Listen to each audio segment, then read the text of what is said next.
అక్కడ రేప్ చేస్తే తలలో బుల్లెట్ దిగుద్ది. ఏ దేశాలలో ఏ శిక్ష అంటే మన దేశంలో ఎంత ఘోరమైన నేరం చేసినా ఉరిశిక్ష విధించే అవకాశాలు చాలా తక్కువ.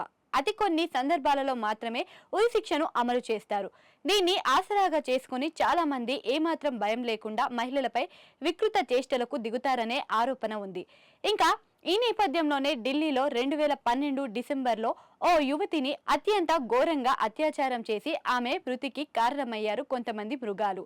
ఈ నేపథ్యంలో కేంద్ర ప్రభుత్వం నిర్భయ చట్టాన్ని ప్రవేశపెట్టింది. ఆ చట్టం అమల్లోకి వచ్చి శతాబ్ది కాలం దాటింది. ఎన్ని చట్టాలు వచ్చినా రేప్ చేస్తే మహా అయితే జైల్లో వేస్తారు. చులకన భావం కొంతమందిలో వచ్చేసింది. అందువల్లే రెచ్చిపోతున్నారు అని అంటున్నారు.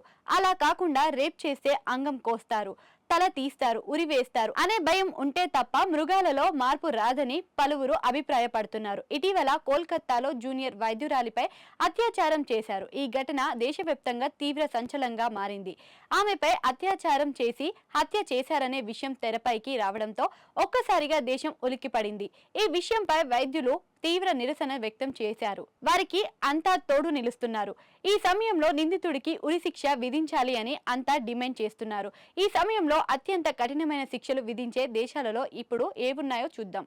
పాకిస్తాన్ సామూహిక అత్యాచారం, పిల్లలపై అత్యాచారం కేసులలో పాకిస్తాన్లో మరణశిక్ష విధిస్తారు. మహిళలపై దాడులకు దిగి వారు అవయవాలు కనిపించేలా చేసినా కూడా మరణశిక్ష విధిస్తారు.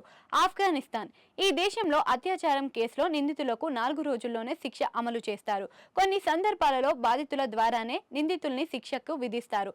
ఇందులో భాగంగా తుపాకీతో తలపై కాల్చడం లేదా బహిరంగంగా ఉరితీస్తారు.